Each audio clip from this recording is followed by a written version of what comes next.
जय माता दी आप सभी को। कैसे हैं आप सभी? आशा करती हूँ आप सभी अच्छे होंगे और स्वस्थ होंगे। आज की इस वीडियो में मैं आपको ये बताऊंगी कि किस प्रकार से आप अपनी दिव्य दृष्टि को जागृत कर सकते हैं और किसी भी व्यक्ति का भूतकाल, वर्तमान काल और भविष्य काल आप जान सकते हैं। देखिए, दिव्य दृष्टि केवल काल ज्ञान तक सीमित नहीं होती है। दिव्य दृष्टि के अन्य भी कार्य होते हैं, जैसे कि किसी के जीवन में क्या समस्या है उसके बारे में पता करना और उसका क्या समाधान है उसके बारे में जानकारी हासिल करना, प्रकृति में छुपे हुए गूढ़ रहस्यों की जानकारी प्राप्त करना, शक्तियों की साधनाओं का ज्ञान प्राप्त करना। आज कई सारी ऐसी साधनाएं भी हैं जो किसी न किसी साधक ने अपने दिव्य दृष्टि के माध्यम से ही प्राप्त की है। इसके अलावा आप किसी स्थान पर हैं उसके बारे में पता लगाना, आपके जीवन में कौन सी शक्ति आपको प्रभावित करेगी, कौन सी शक्ति का जाप करने से आपको ज्यादा लाभ होगा,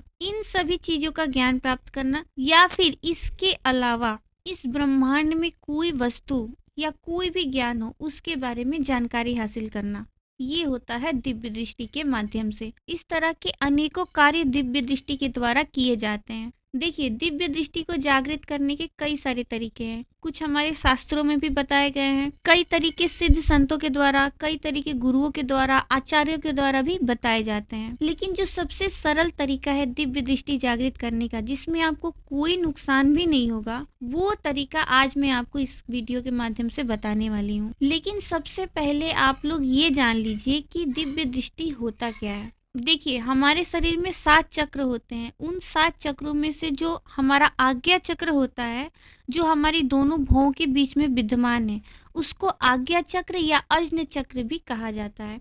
यहीं पर दिव्य दृष्टि विद्यमान होती है। आपने भगवान शिव को, माता भगवती के फोटोज को देखा होगा, उसमें थर्ड आई यहाँ पे दोनों भौं के बीच में बनाई रहती है, तो हमारा भी थर्ड आई यहीं पे स्थित रहता है। देखिए, दिव्य दृष्टि वास्तव में वो दृष्टि होती है जो इस ब्रह्मांड में आपको खुली आंखों से दिखाई नहीं देता। दिव्य दृष्टि के माध्यम से आप वो सब कुछ देख सकते हैं।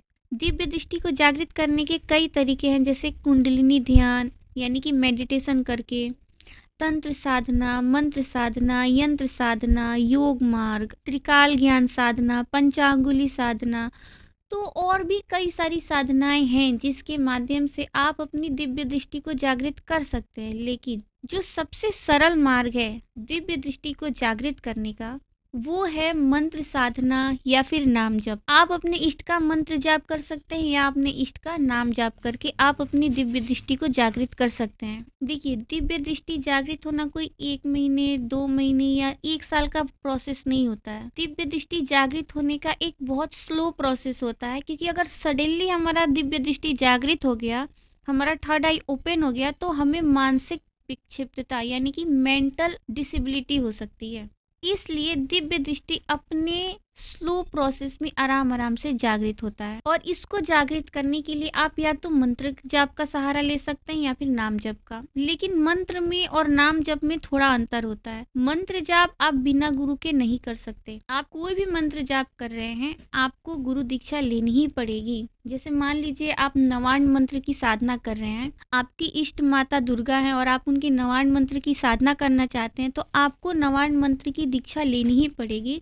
बिना दीक्षा के आप नवार्ण मंत्र की साधना तो बिल्कुल मत करिएगा। अगर आप कर रहे हैं तो बिल्कुल मत करना बिना दीक्षा के। गुरु दीक्षा लेनी आवश्यक है किसी भी मंत्र की साधना के लिए। लेकिन नाम जप में आपको गुरु दीक्षा की आवश्यकता नहीं होती है। दूसरा, मंत्र जप में बहुत सारे नीति नियमों का पालन करना अनिवार्य होता है, लेकिन नाम जप में किसी तरह का कोई विधि विधान नहीं होता, कोई कर्मकांड नहीं होता। आप चलते फिरते, उठते बैठते, खाते हुए या फिर सोते हुए कहीं पर भी किसी भी अवस्था में नाम जप कर सकते हैं। लेकिन अगर मान लीजिए आपके इष्ट हैं भगवान शिव और आप उनके पंचाक्षरी मंत्र का जाप कर रहे हैं, तो आप पंचाक्षरी मंत्र का जाप चलते फिरते, उठते बैठते, खाते पीते नहीं कर सकते, नहीं करना चाहिए। किसी भी मंत्र का जाप इस तरह से नहीं करना चाहिए। अगर आप नवार्ण मंत्र की साधना कर रहे हैं, नवार्ण मंत्र जप रहे हैं, तो उसका भी जाप आप इस तरीके से चलते फिरते नहीं कर सकते। मंत्र का जाप आप तभी कर सकते हैं जब आप प्रॉपर शुद्ध और पवित्र अवस्था में हो और आप आसन पर बैठे हों। लेकिन एक बात और मैं आपको बता दूं कि आप मंत्र जाप कर रहे हो या फिर नाम जप कर रहे हो, कोई भी जाप आप कर रहे हो, कुछ चीजों का ध्यान रखना बहुत आवश्यक है। पहला तो आप कोई अभक्ष पदार्थ नहीं खा सकते,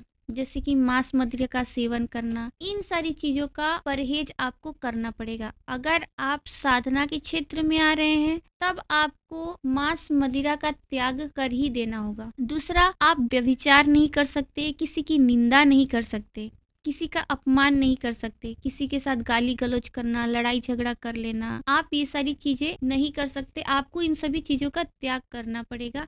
फिर चाहे आप नाम जप कर रहे हो, फिर चाहे आप मंत्र जाप कर रहे हो, आपको अपनी दिव्य दृष्टि को जागृत करने के लिए अलग से किसी साधना की आवश्यकता नहीं है, अलग से कोई साधना अनुष्ठान करने की आवश्यकता नहीं है।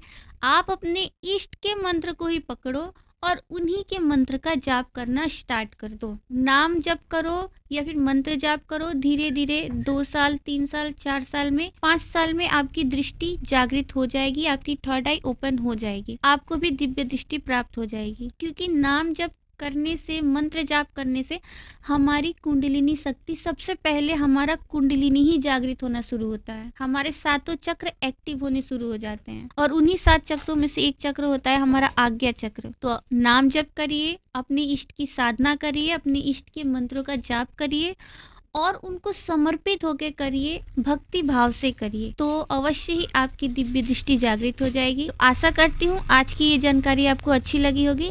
अगर आपको ये जानकारी अच्छी लगी है तो वीडियो को लाइक और चैनल को सब्सक्राइब जरूर कर देना। इसी तरह की जानकारी मैं आपको देते रहती हूँ।